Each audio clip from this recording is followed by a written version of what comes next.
Hello good morning बच्चों, welcome back in NIMS classes. बेटा मैं आज आपको इस वीडियो में DAV class 8 maths chapter number 6 compound interest इसकी वर्कशीट नंबर 2 का क्वेश्चन नंबर 4 कराने जा रही हूँ। चलिए देखते हैं क्वेश्चन नंबर 4 में क्या बोल रहे हैं। Find the difference between the compound interest on ₹25,000 at 16% per annum for 6 months compounded half yearly and quarterly respectively, which option is better. बेटा आपको यहाँ पर बोल रहे हैं डिफरेंस बताना है, you have to find out the difference. ठीक है कि क्या डिफरेंस बताना है किसके बीच में, कि अगर कंपाउंड इंटरेस्ट जो है 25,000 रुपीज़ के ऊपर चार्ज किया जाए, यानी कि प्रिंसिपल अगर 25,000 हो और rate of interest 16% per annum हो, तो 6 मंथ के लिए अगर कंपाउंडेड हाफ ईयरली, मतलब अगर हमारा प्रिंसिपल ये हो, रेट ऑफ इंटरेस्ट ये हो, टाइम इतना हो, तो आपको इस क्वेश्चन को एक बार कंपाउंडेड हाफ ईयरली के लिए भी सोल्व करना और एक बार कंपाउंडेड क्वार्टरली के लिए भी सोल्व करना, और आपको ये बताना है कि इन दोनों में कौन सा ऑप्शन सही है। ठीक है, क्वेश्चन समझ आया? तो चलिए अब स्टार्ट करते हैं। मैं इसमें एक लाइन खींच देती हूँ बेटा। मुझे यहाँ पर प्रिंसिपल दिया हुआ है, मैं पी लिख रही हूँ प्रिंसिपल को 25,000 रुपीज़। रेट ऑफ इंटरेस्ट यहाँ पर मुझे दिया हुआ है कितना दिया बेटा, 16% पर एनम दिया हुआ है, और टाइम कितना दे रहे हैं, 6 मंथ दे रहे हैं। पहले तो मैं इन दोनों चीज़ों को दोनों तरफ उतार देती हूँ।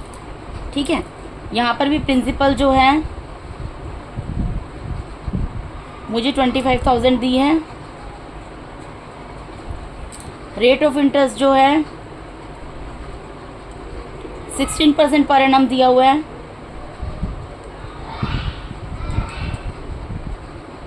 और टाइम जो है 6 मंथ्स दिया हुआ है। ठीक है बेटा, अब मैं इन क्वेश्चंस को सोल्व करती हूँ। देखो, इसको मैं सोल्व करूँगी कंपाउंडेड हाफ ईयरली के हिसाब से। हाफ ईयरली का मतलब क्या है, मैंने आपको पहले वीडियोस बेटा बनाए हैं, पहले वीडियोस जो बनाए उसमें मैंने आपको एक चीज़ क्लियर की है। जब हाफ ईयरली की बात होती है तो जब हाफ ईयरली की बात होती है बेटा, तो आपको क्या करना है कि रेट ऑफ इंटरेस्ट को आपको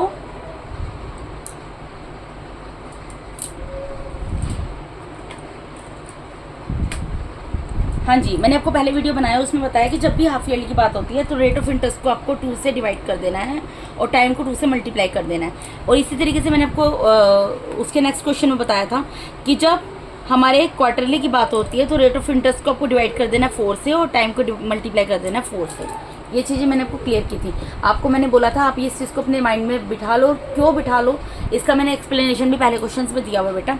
रेट ऑफ इंटरेस्ट जब भी होता है, हाफ ईयरली की बात हो रही होती है, तो उसको डिवाइड कर देते हैं 2 से, क्योंकि हाफ का मतलब क्या होता है 1/2। यानी कि यहाँ पर अगर 16% पूरे ईयर का चार्ज कर रहा है तो आधे साल का कितना करेगा, इसको 2 से डिवाइड करना पड़ेगा ना। 2 1 ज़ा 2, 2 8 ज़ा 16, यानी कि 8% क्या आएगा, 8% पर हाफ ईयर, हाफ ईयरली 8% पर हाफ ईयरली आ जाएगा। अब 6 मंथ है, पहले तो मैंने आपको बोला था मंथ को ईयर में चेंज करना है, तो 12 से मल्टीप्लाई कर दो, क्योंकि 1 ईयर में कितने मंथ होते हैं बेटा, 12 मंथ होते हैं। तो 6 1 ज़ा 6, 6 2 ज़ा 12, यानी कि क्या आ गया, ये 1/2 ईयर आ गया। अब क्योंकि 1/2 ईयर आया है तो हमें क्या करना है, इसको हाफ ईयरली में चेंज करना है, तो उसको क्या करना पड़ेगा, ये ईयर अभी काट दो, 2 से मल्टीप्लाई करना पड़ेगा, 2 से 2 कैंसिल हो गया, यानी कि कितना आ गया, 1/2 ईयर। यानी ये मेरा क्वेश्चन सिर्फ 1/2 ईयर तक सोल्व होगा। ठीक है, अब मुझे इसको देख लेना है। यहाँ पर क्या है, यहाँ पर क्वार्टरली के हिसाब से इस क्वेश्चन को सोल्व करेंगे। अगर मैंने प्रिंसिपल 25,000 दिया, rate of interest 16% per annum दिया है, तो 16% पर एनम पूरे साल का दिया है, लेकिन मुझे क्वार्टरली सोल्व करना, तो मुझे क्या करना पड़ेगा, 4 से रेट ऑफ इंटरेस्ट को डिवाइड करना पड़ेगा। यानी 4 1 ज़ा 4, 4 4 ज़ा 16, यानी 4% पर क्वार्टर। यानी रेट ऑफ इंटरेस्ट यहाँ पर क्या लगेगा, 4% पर क्वार्टर लगेगा। टाइम अब मंथ्स में दिया, तो मुझे इसको ये पहले सबसे ईयर में चेंज करना पड़ेगा। 6 मंथ है तो 1 ईयर में कितने मंथ्स होते हैं, 12 मंथ्स होते हैं। 12 से डिवाइड कर दूंगी, 6 1 ज़ा 6, 6 2 ज़ा 12, यानी यहाँ पर कितना आ गया, 1/2 ईयर आ गया। अब ईयर को मैं अभी काट देती हूँ, इसको मुझे किससे मल्टीप्लाई करना पड़ेगा, 4 से, क्योंकि क्वार्टरली के हिसाब से मुझे क्वेश्चन सोल्व करना है। जब क्वार्टरली के हिसाब से सोल्व करना होता है, रेट ऑफ इंटरेस्ट को 4 से डिवाइड करते हैं और टाइम को 4 से मल्टीप्लाई कर देते हैं। तो 2 2 ज़ा 4 कैंसिल हो गया, यानी कि क्या आ गया, 2 क्वार्टरली। यानी कि मेरा क्वेश्चन कैसे सोल्व होगा, 2 क्वार्टरली तक सोल्व होगा। ठीक है जी। अब मुझे ये चीज़ पता होगी ये 1 हाफ ईयरली तक सोल्व होगा, ये 2 क्वार्टरली तक सोल्व होगा। ठीक है, अब हम इसको एक एक करके सोल्व करते हैं। जैसे पहले मैं इसको सोल्व करती हूँ for first half year.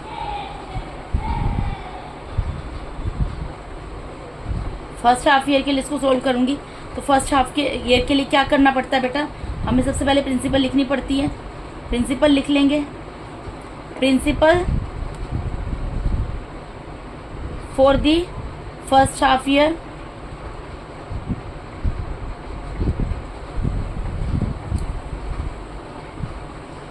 Principal क्या होगी फर्स्ट हाफ ईयर के लिए, ₹25,000 जो दी हुई है।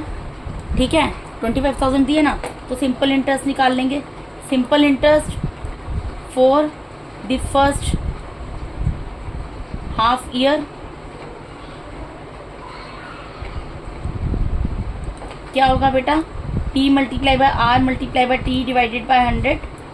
ठीक है, तो P की जगह क्या लिखूंगी 25,000 multiply by rate of interest की जगह क्या आएगा, यहाँ पर रेट ऑफ इंटरेस्ट में क्या निकला 8% निकला ना, तो इसकी जगह क्या आ जाएगा 8 मल्टीप्लाई में यूनिटरी मेथड है तो 1 लिख देना, टाइम में कुछ नहीं सोचना, बार बार रिपीट कर रही हूँ। 20 से 20 कैंसिल हो गए, तो यहाँ पर क्या आ गया 250 मल्टीप्लाई बाय 8 मल्टीप्लाई कर लो जी, 2000 आ जाएगा। यानी सिंपल इंटरेस्ट कितना निकल गया यहाँ पर 2000 निकल गया। अब अमाउंट निकाल लेंगे। अमाउंट बेटा नेक्स्ट शीट में निकालती हूँ मैं। Therefore amount at the end of first half year, first half year के एंड में अमाउंट कितना होगा बेटा, अमाउंट क्या होता है प्रिंसिपल प्लस सिंपल इंटरेस्ट। ठीक है, प्रिंसिपल कितनी है यहाँ पर 25,000 प्लस सिंपल इंटरेस्ट कितना निकला है यहाँ पर, सिंपल इंटरेस्ट निकला है उसके ऊपर 2000, प्रिंसिपल 25,000 थी, सिंपल इंटरेस्ट 2000 निकला है, तो 2000 को इसमें ऐड कर देंगे, यानी कि कितना आ जाएगा अमाउंट ₹27,000। ये क्वेश्चन तो यहाँ पर स्टॉप हो गया अभी फ़िलहाल। ठीक है, क्योंकि क्यों स्टॉप हो गया ये वाला पार्ट, क्योंकि हमें सिर्फ फर्स्ट हाफ ईयर तक सोल्व करना था। यहाँ पर लिखा हुआ है फर्स्ट हाफ ईयर निकला था, फर्स्ट हाफ ईयर तक मैंने सोल्व कर दिया। अब इसको 2 क्वार्टर तक सोल्व करना है, इसको स्टार्ट करेंगे फॉर फर्स्ट क्वार्टर।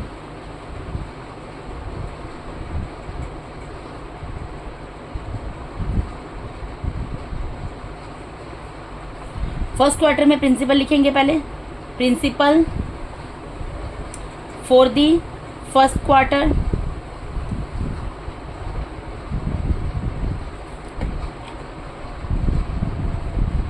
प्रिंसिपल क्या होगी फर्स्ट क्वार्टर में, ऑब्वियसली जो दी हुई है प्रिंसिपल तो दोनों केसेस में एक जैसी दी थी 25,000। ठीक है, हमने वो लिख दी। उसके बाद हम क्या करते हैं सिंपल इंटरेस्ट निकालते हैं। Simple interest for the first quarter, simple interest कैसे निकालोगे बेटा, P multiply by R multiply by T divided by 100 करके। ठीक है, तो P में क्या आ जाएगा 25,000 मल्टीप्लाई में R में क्या आ जाएगा रेट ऑफ इंटरेस्ट, यहाँ पर कितना है बेटा, यहाँ पर रेट ऑफ इंटरेस्ट 4% है। ठीक है, तो रेट ऑफ इंटरेस्ट यहाँ क्या आएगा 4 मल्टीप्लाई में टाइम में 1 आएगा, कुछ नहीं सोचना है। 20 से 20 कैंसिल हो गई, ये क्या आ गया 250 मल्टीप्लाई बाय 4। ठीक है, तो 250 मल्टीप्लाई बाय 4 क्या होता है बेटा 1000 होता है। यानी कि यहाँ पर क्या निकल गया सिंपल इंटरेस्ट कितना निकल गया 1000। अब इसका इधर हम अमाउंट निकाल लेंगे। देयरफॉर अमाउंट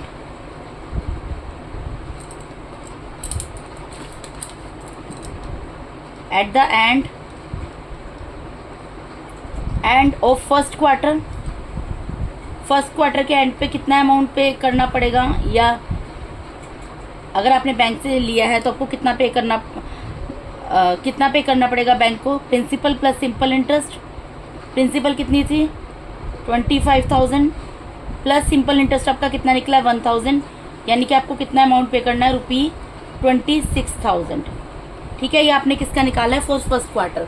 लेकिन आपको ये क्वेश्चन कहाँ तक सोल्व करना है 2 क्वार्टर्स के लिए सोल्व करना है। तो अब हम इसको सेकंड क्वार्टर के लिए सोल्व करेंगे for second quarter.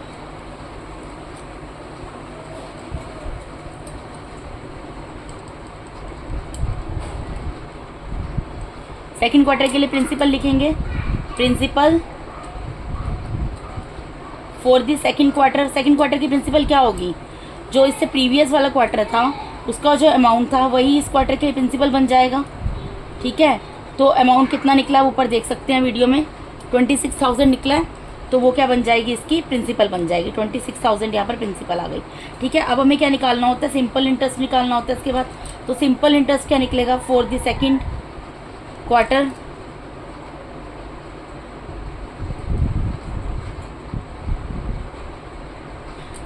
Simple interest कैसे निकालते हैं बेटा, P multiply by R multiply by T divided by 100 करके। ठीक है, तो P कितना है, प्रिंसिपल कितना है यहाँ पर 26,000 multiply by rate of interest कितना है, रेट ऑफ इंटरेस्ट मैंने अभी आपको बताया था यहाँ पर कितना है 4% है, 4% है ना, तो यहाँ पर 4 आ जाएगा। मल्टीप्लाई में टाइम की जगह 1 आएगा, कुछ नहीं सोचना है, यूनिटरी मेथड है, 20 से 20 कैंसिल हो गए, यानी 260 मल्टीप्लाई बाय 4, इन दोनों को 260 मल्टीप्लाई बाय 4 करोगे बेटा ₹1040। ठीक है, ये सिंपल इंटरेस्ट निकल गया। अब अमाउंट निकालोगे, therefore amount at the end of second quarter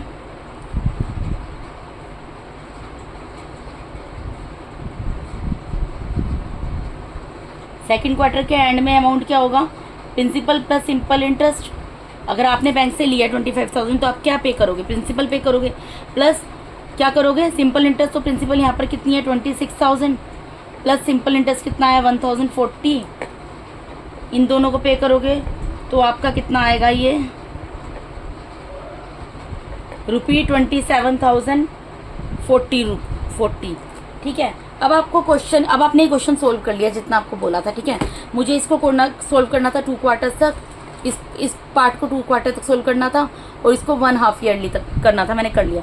यहाँ पर मुझे क्या बोला था, find the difference between the compound interest. इन दोनों का जो कंपाउंड इंटरेस्ट निकला उनका डिफरेंस निकालना है। तो पहले तो मैं यहाँ पर क्या निकालूंगी, difference, therefore difference between the compound interest compound interest के बीच का पहले सबसे क्या करना पड़ेगा, डिफरेंस निकालना पड़ेगा। डिफरेंस का मतलब क्या होता है, बड़े में से छोटे को माइनस कर दो।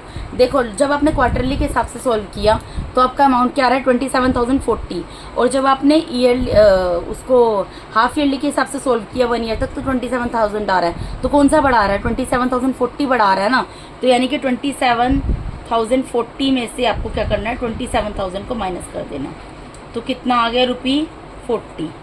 ठीक है, ये तो आ गया डिफरेंस, या आपने डिफरेंस निकाल लिया कंपाउंड इंटरेस्ट के बीच में। अब आपको यहाँ पर क्या बोला है, विच ऑप्शन इज बेटर, तो अब यहाँ पर लिख दो, since difference is 40, better option पूछा था आपसे, बेटर ऑप्शन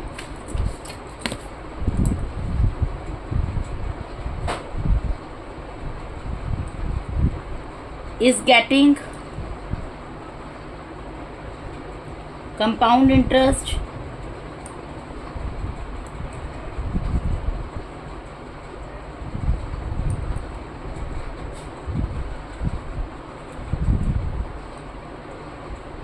ऑन रुपी, किसके ऊपर लिया है हमने कंपाउंड इंटरेस्ट, पे किया 25,000 रुपीज़ के ऊपर, एट 16% पर एनम के हिसाब से किया है, और कितने टाइम के लिए किया है, फॉर 6 मंथ्स। जो हमें स्टेटमेंट दी थी हम वही लिख रहे हैं।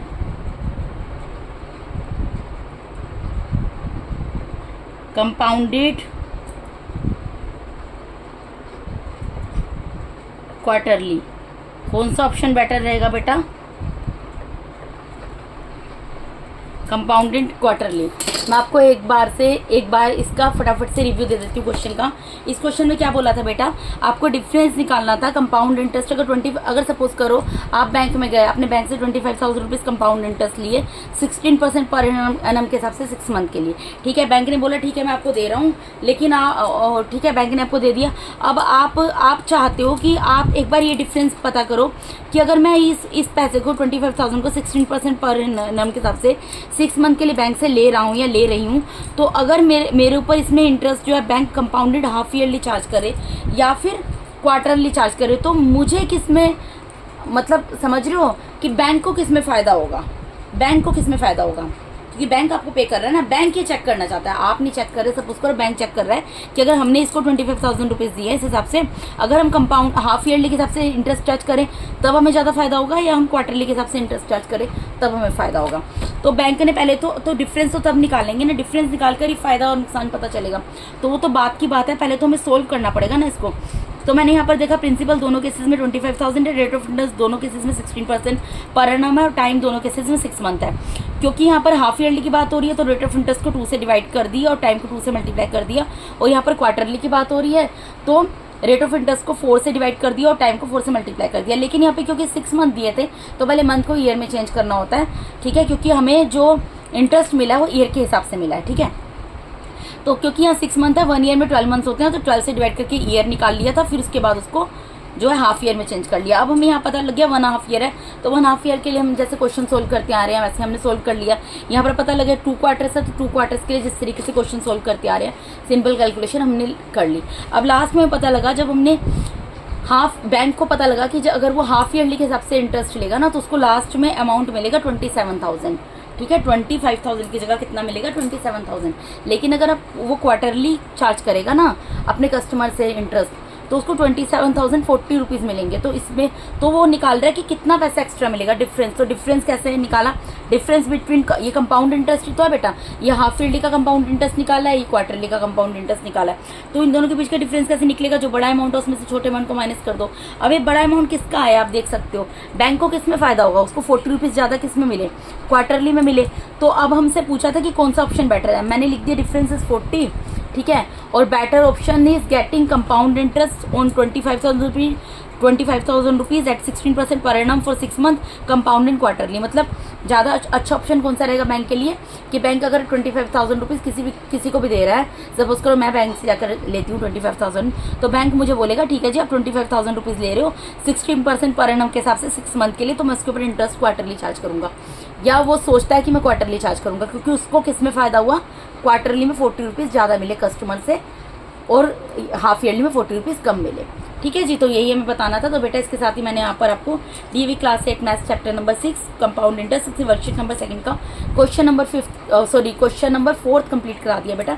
नेक्स्ट वीडियो में मिलते हैं क्वेश्चन नंबर 5 के साथ, जो कि इस वर्कशीट का लास्ट क्वेश्चन होगा। अगर आप मेरे चैनल पर नए हैं तो काइंडली मेरे चैनल को सब्सक्राइब कीजिए। अगर आप लोग को मेरा टीचिंग मेथड अच्छा लगता है बेटा तो मेरे वीडियोस को ज़्यादा लाइक कीजिए, अपने फ्रेंड्स के साथ शेयर कीजिए। Thank you so much for watching my YouTube videos बेटा। Thank you so much, god bless all of you.